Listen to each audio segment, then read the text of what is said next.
Hi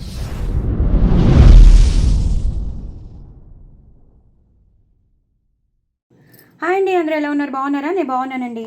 ఇవాళ నేను మీ ముందుకి చిక్కుడుకాయ ఉల్లికారం కోసం నేను మిక్సీ తీసుకున్నాను. మిక్సీలో నేను ధనియాలు వేసుకున్నాను, జీలకర్ర వేసుకున్నాను, అడుగున ఉల్లిపాయలు ఉన్నాయండి. ఉల్లిపాయలు వేసుకున్నాను. అలాగే 10 to 11 వెల్లుల్లిపాయ వెల్లుల్లిపాయ రెబ్బలు వేసుకున్నాను. ఉప్పు వేసుకున్నాను, అలాగే కారం వేసుకున్నాను. ఉప్పు తగినంత, రుచికి తగినంత ఉప్పు, పసుపు, అలాగే కారం ఒక 3 స్పూన్స్, 3 స్పూన్లు చిన్న స్పూన్స్తో 3 స్పూన్లు వేసుకున్నాను. కావాలంటే మనం పైనుంచి మళ్ళీ వేసుకోవచ్చు. ఇప్పుడు గ్రైండింగ్కి మాత్రం నేను ఇన్ని వేసాను. ఇది కూడా రుచికి తగినంత. ఇది ఒక చిన్న స్పూన్తో వేసుకున్నాను. వెల్లుల్లిపాయలు 10 to 11 వేసుకున్నాను. ధనియాలు ఒక పెద్ద స్పూన్తో ఒకటి, అలాగే జీలకర్ర కూడా ఒక మీడియం సైజ్తో ఒకటి. ఉల్లిపాయలు మాత్రం ఒక ఫుల్ ఉల్లిపాయ వేసేసాను. వెల్లుల్లిపాయలు ఎక్కువ వేసుకున్నాను. సో దీన్ని గ్రైండ్ చేసి పెట్టేసుకుంటాను. ఇది ఒక పేస్ట్గా తయారవుతుంది. గట్టిగానే చేసుకోవాలి. మ్యాక్సిమం నీళ్లు పోయకుండా చేసుకోండి. కానీ కూరలోకి వాడేస్తున్నాం కాబట్టి మీరు కొంచెం నలగకపోతే నీళ్లు పోసుకోండి. నేనైతే నీళ్లు పోయకుండా నూనె వేసి గ్రైండ్ చేస్తాను. సో దట్ కూర కూడా టేస్టీగా ఉంటుంది, డైల్యూట్ అయిపోకుండా ఉంటుంది. ఇది డైల్యూట్ చేయవలసిన అవసరం లేదు. కొన్ని బంగాళదుంప కూరల్లో అయితే మనం డైల్యూట్ చేయొచ్చు, కానీ ఇది డైల్యూట్ చేయకుండానే గట్టిగానే మనం చేసేసుకోవచ్చు. ఎందుకంటే మనం ఉల్లిపాయలు వేసి చిక్కుడుకాయలు వేయిస్తాం కాబట్టి ఇది వేసేసి మనం చేసేయచ్చు. సో నెక్స్ట్ ప్రొసీజర్ మీకు చూపిస్తాను ఇది గ్రైండ్ చేశాక. సో నేను ప్యాన్ పెట్టేసుకున్నాను. ఇప్పుడు కొంచెం జీలకర్ర వేసుకుంటాను. ఇంకా ఎలాంటి పప్పులు ఏమీ వేయకూడదు. జస్ట్ మనం జీలకర్ర వేసేసుకుని సన్నగా తరిగి పెట్టుకుని ఉల్లిపాయలు వేసుకోవాలి. పచ్చిమిరపకాయలు కూడా వేయక్కర్లేదండి, ఎందుకంటే మనం తగినంత కారం వేసేసాం కదా. కారంతోనే మనం అంతా చేసేసుకోవాలి. ఇప్పుడు కావాలంటే ఎండు కారం వేసుకోవచ్చు, కానీ ఇంకా పచ్చిమిరపకాయలు లాంటివి ఏమీ వేయక్కర్లేదు. ఒకవేళ మాకు స్పైసీనెస్ తగ్గలేదు అండి అంటే మాత్రం అలా చేసుకోవచ్చు. ఇది ఒకసారి వేయించేయాలండి. జీలకర్ర మాత్రం కంపల్సరీ వేసుకోండి. అందులో కూడా వేసాము, ఇప్పుడు ఇందులో కూడా వేసేసి కొంచెం కరివేపాకు వేసుకోండి. ఇది ఒక్కటి వేసుకోవచ్చు, ఎందుకంటే మంచి ఫ్లేవర్ వస్తుంది కాబట్టి.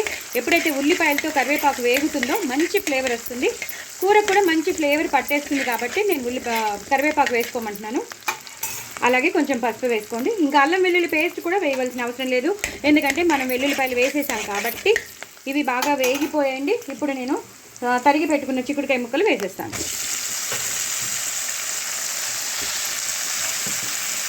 ఇలా మీరు ఎన్ని తరిగి పెట్టుకున్నారో అన్నీ వేసేసుకోవాలండి. వేసేసుకుని ఇలా వేయించేసుకోవాలి. ఇది ఒక 2 నిమిషాలు, ఒక 3-4 విడతలు పడుతుందండి. 3-4 విడతల తర్వాత మగ్గిపోయాక మీకు మళ్ళీ చూపిస్తాను. సో బాగా వేగిపోయండి. చక్కగా మనకి ఎలా కావాలో అలా వేగిపోయాయి చిక్కుడుకాయ ముక్కలు. నేను ఎలాంటి వాటర్ కూడా పోయకుండానే, బట్ ఇప్పుడు మాత్రం కొంచెం పోయాల్సి వస్తుంది, ఎందుకంటే నేను ఇప్పుడు వెల్లుల్లి కారం వేసేస్తున్నాను. ఈ కూరకి ఎంత సరిపోతుందో అంత వేసేసినాను. పైనుంచి ఇంకా ఎండు కారం కూడా వేయక్కర్లేదండి. ఇలా గట్టిగానే చేసుకోవాలి తప్ప దీన్ని మాత్రం లూజ్గా చేసుకోవద్దు. ఈ కూరని ఇలా చేసేసుకుని ఇలా మొత్తం ఈ వెల్లుల్లి కారం అంతా ఈ కూరలోకి కలిసిపోవాలి. ఇంకా ఎలాంటి పౌడర్స్ వేయక్కర్లేదు. లాస్ట్లో ఎలాంటి కొత్తిమీర, కరివేపాకులు కూడా జల్లక్కర్లేదు. ఇది కొంచెం కలవాలంటే మాత్రం మన మిక్సీలో కొంచెం వాటర్ ఉంటుంది కదా, ఆ వాటర్ వేసేయడమే. చూసారు కదా, చాలా తక్కువ వాటర్ వేసాను. సో దట్ అదంతా దానికి పట్టేస్తుంది. అంతేనండి, కూర అయిపోయింది. 2 నిమిషాల తర్వాత బంద్ చేసేయడమే. నేను ఇందాక చెప్పినట్టు మీరు ఆ ఉల్లికారం చేసి పెట్టుకుంటే మాత్రం అదిరిపోతుంది. నేను ఏమేమి వేసానో మీకు చూపించేశాను. సో అవన్నీ చక్కగా చేసేసుకోండి. అలా చేసుకుంటే మాత్రం ఆ పేస్ట్ కొంచెం మిగిలితే మాత్రం వేరే కూరల్లో కూడా వాడుకోవచ్చు. ఇంక చెప్పాను కదా, ఇగో ఇలా తయారవుతుంది. ఇలా కచ్చాపిచ్చాగా తయారవుతుంది, ఇలా గట్టిగానే తయారవుతుంది.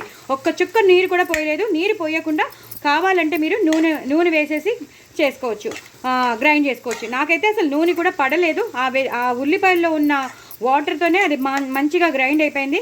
సో ఇదేనండి. ఇంకొంచెం కావాలంటే మనం ఉల్లికారం వేసేసుకోవచ్చు. ఇప్పుడు కరెక్ట్గా సరిపోయింది. అంతేనండి. ఇది ఒక 2 నిమిషాలు ఇలా ఉంచేస్తే ఇది బాగా దగ్గరికి వచ్చేస్తుంది. ఇది బాగా దగ్గరికి వచ్చేసాక కూర అయిపోయినట్టేనండి. స్టవ్ బంద్ చేసేసుకోవచ్చు. దయచేసి నా ఛానల్ని సబ్స్క్రైబ్ చేసుకోండి, సపోర్ట్ చేయండి. మరిన్ని రెసిపీస్తో మీ ముందుంటానండి. నాకు వ్యూస్ పెంచండి, మొత్తం అంతా చూడండి, సో దట్ మీకు తెలుస్తుంది.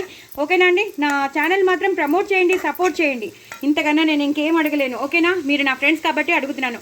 నా ఛానల్ మాత్రం సబ్స్క్రైబ్ చేసుకోవడం అస్సలు మర్చిపోవద్దు. వెరీ వెరీ టేస్టీ చిక్కుడుకాయ ఉల్లికారం చాలా చాలా బాగుంటుంది. బాయ్ అండి.